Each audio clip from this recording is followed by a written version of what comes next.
Ligue. Victoire d'un petit point pour Nantes à Chambéry, 29-28. Au classement, le PSG reste en tête devant Nîmes, Toulouse, Montpellier et Nantes à égalité.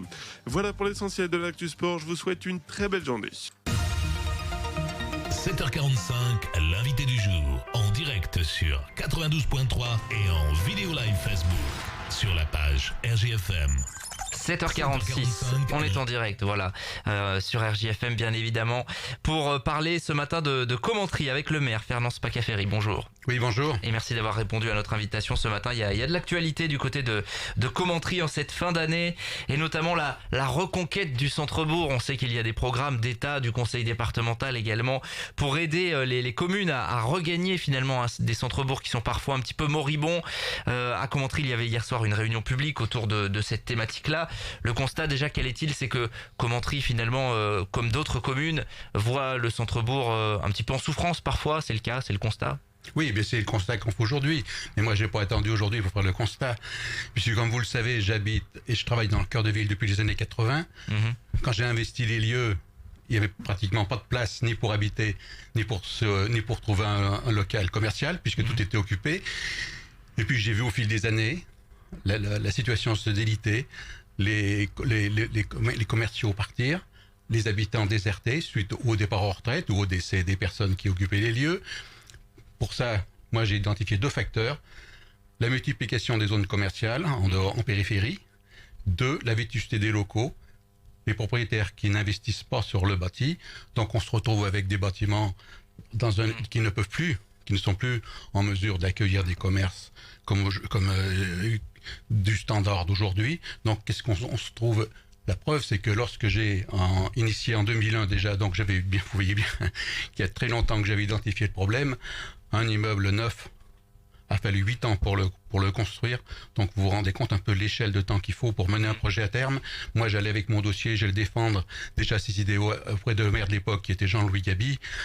Il fallait pratiquement presque se battre pour essayer de convaincre les gens du bien fondé de ces actions. Et en fait, effectivement, lorsque l'immeuble a été construit, les habitants ont investi tout de suite les lieux et les locaux commerciaux ont trouvé preneur. J'avais aussi, pour exemple, la boucherie qui vient d'ouvrir ce matin. Je suis passé devant, j'ai vu que c'était tout allumé. Ça fait vraiment un chaud au cœur de voir un peu la vie qui revient. Et le projet de boucherie, il a été initié il y a 5 ans. Il a fallu les aides de l'Europe et tout pour pouvoir produire un local aux normes d'aujourd'hui, ce qui coûte très cher. Aujourd'hui, un jeune boucher ne peut pas investir des sommes à ce niveau-là, donc il faut absolument que ce soit nous, les politiques, qui portions ces projets, qui puissions offrir les conditions pour que les commerçants puissent s'installer dans des conditions viables. Alors concrètement, je le disais tout à l'heure, il y a des programmes d'État, il y a des programmes du conseil départemental également. Vous allez bénéficier d'une enveloppe. Notamment, concrètement, qu'est-ce qui va se passer? Est-ce qu'il y a déjà des pistes qui sont évoquées? Vous avez défini le périmètre, en tout cas, d'intervention. Oui, c'est-à-dire que la réunion d'hier, c'était en fait pour présenter au projet le périmètre qui a été défini d'après déjà une réunion en amont qui a été faite auprès de la population, auprès des forces vives, pour définir le périmètre de centralité. Aujourd'hui, le constat est fait dans le pays. Tous les strates de l'État sont d'accord et ont fait le même constat, que ce soit l'État, les régions, les départements, les communautés de communes, les comités d'agglo et les communes, tous ont fait le même constat. Il faut absolument revitaliser tous les centres-bourgs pratiquement de France, puisque autrefois, on avait des centres-villes qui étaient un peu accueillants, qui avaient chacun leurs caractéristiques. Aujourd'hui, on se trouve avec des villes où, à la périphérie, on a pratiquement toutes les mêmes configurations, c'est-à-dire des grands parkings d'enrobés noirs avec des parallépipèdes, tous la même couleur, toutes les mêmes enseignes. Aucune norme. Est-ce qu'il y a des actions concrètes qui ont déjà été définies ou c'est encore un petit peu tôt sur ce projet-là? C'est-à-dire que c'est un petit peu tôt. Là, aujourd'hui, on a défini le périmètre. Bien entendu, j'ai bien mis des idées derrière la tête. Vous en doutez, les projets chez moi,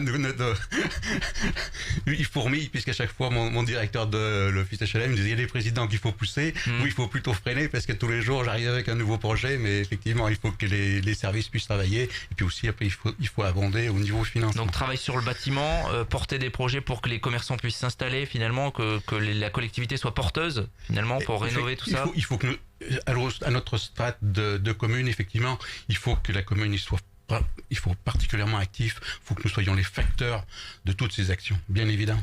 On suivra ça évidemment, c'est un projet au long cours ça. Ça va s'étaler sur plusieurs années. Je pense, oui, si on veut tout faire, oui, puisque là, aujourd'hui, l'enveloppe que finance le département, c'est 3 millions. Sur 3 millions, on aura une aide de 900 000 euros du département. Mais 3 millions, ça semble beaucoup. Par contre, quand on met des actions sur l'horizontal et sur le vertical, j'entends sur le bâti, c'est très vite consommé, puisque aujourd'hui, il y a 2 immeubles qui sont en train, qui vont se monter à Commentry.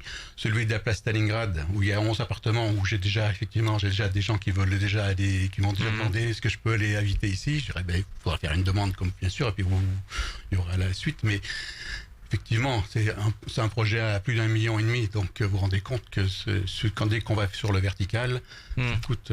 les budgets sont vite dépensés. Même si l'horizontal coûte aussi, puisque là, vous avez vu, on est en train de finir les entrées de ville. Alors justement, les entrées de ville, effectivement, pour tous ceux qui sont passés par Commentry ces derniers mois, il y avait des travaux souvent, hein, il y avait des petits feux de chantier. C'est pas tout à fait terminé. Où est-ce qu'on en est concrètement? Parce que c'était un programme que vous aviez annoncé, ça. Oui, alors ça, c'est un autre programme qu'on a pratiquement tout réalisé, c'est l'avenue Allende. Je pense que là, on avait fait une réunion publique, on avait présenté différents scénarios. Celui qui était retenu, c'est celui qui était aujourd'hui. Donc, on a une voie pour réserver pour les piétons aux cyclistes, et une voie pour réserver aux voitures. C'est pratiquement terminé. On a fini les peintures. Et puis là, il reste les Morlières et puis la route de Malicorne qui sont en cours de réalisation. Et puis, toutes les entrées de ville seront pratiquement terminées, donc il nous restera à nous concentrer toutes nos forces, toute notre énergie pour le cœur de ville. Pour le cœur de ville. Donc on aura moins de feux de chantier lorsqu'on arrive à Commentry. Tiens, parlons également de cette fameuse chaussée à voie centrale banalisée. Alors on avait fait un reportage il y a quelques mois sur cette antenne. C'est route de Malicorne justement, hein, c'est dans ce secteur-là.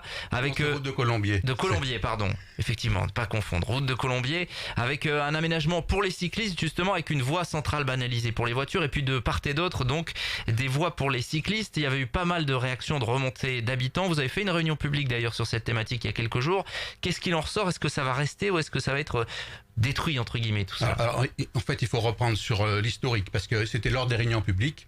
Tous les habitants que ce soit Chantoiseau, La Torche, les Marlières, étaient inquiets parce que leurs enfants qui partaient au collège en vélo, ils étaient obligés de prendre cette route et puis avec les voitures d'aujourd'hui, c'était une cohabitation difficile. C'était dangereux, c'était assez dangereux.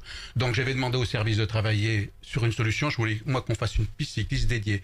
Ils m'ont dit, écoutez Monsieur le maire, c'est impossible puisque la route ne fait pas la largeur et on peut pas grandir. Il y a un remblai très important à faire et on a la largeur du pont qui nous bloque. Donc il m'a dit, on a un nouveau dispositif du code de la route qui se fait un peu partout en France maintenant, qui se développe. Et donc il dit, on fait de la peinture au sol et on matérialise le passage qui est pour les cyclistes. Donc j'ai dit, écoute, on va faire une expérimentation. Au début, il y a eu polémique parce que les gens étaient un peu perdus. Par contre, moi, mon objectif, mon arrière-pensée, c'était de faire chuter la vitesse et ça fonctionne. Pourquoi? Parce que lorsque les automobilistes arrivent, ils roulent sur le centre-ville, sur le centre de la route, quand il n'y a pas de véhicule en face. Alors celui qui veut doubler derrière, il peut pas, même s'il fait des appels de phare, et donc la vitesse s'auto-limite. Comme en plus il y a une espèce d'incertitude créée par ces peintures au sol, donc effectivement les gens ont tendance à ralentir. Par contre, la vitesse, elle a beaucoup chuté. Donc vous êtes en train de nous dire que ça va rester ça? Alors attendez, la réunion publique, où il y a eu débat, on a représenté comment ça fonctionne, et tous ceux qui sont venus, à la fin je procédé à un vote, à l'unanimité, ils ont dit, écoutez Monsieur le maire, non seulement il faut garder à cet endroit-là ce système, mais si vous pouvez le développer ailleurs, ce serait bien.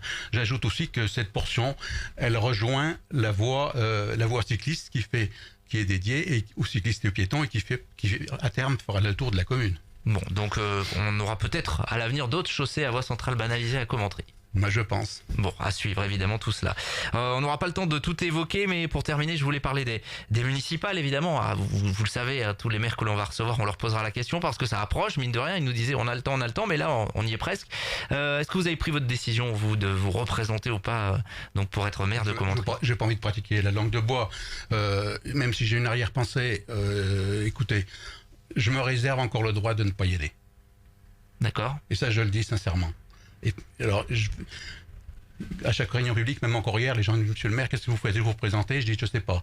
Je dis, pourquoi? Il me dit, parce que nous, ça nous va bien, et essayez d'y aller. Si je sens un engouement auprès de la population, parce que l'investissement est lourd. Bien sûr. L'investissement est très lourd. Vous prendrez une décision définitive quand? Là, dans le cours du mois de décembre. Bon, d'ici je vais voir aussi un peu, je prends, avec mes échanges auprès de la population, je vais voir un peu si j'ai envie encore de m'investir pendant un court mandat, parce que de la façon dont j'exerce ma fonction, c'est très prenant. Et comme je fais toujours ce que je fais, je le fais à fond, à cœur. Ça me demande beaucoup d'énergie. Donc par contre, si je m'investis dans un autre mandat, je voudrais qu'il soit aussi bien réussi que celui-ci, où le bilan, il est, à mon avis, plus que parfait, puisque là, on en est à l'heure du bilan. Bon, on en saura plus donc d'ici un mois. Merci en tout cas Fernand Spacaferi, maire de Commentry, d'être passé à notre micro ce matin. Il est 7h57 quasiment, et le Good Morning Montlu va se poursuivre dans un instant. 7h45, l'invité du jour. En direct sur 92.3 et en Facebook Live vidéo sur la page RJFM.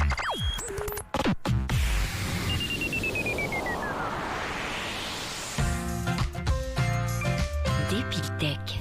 Cet hiver,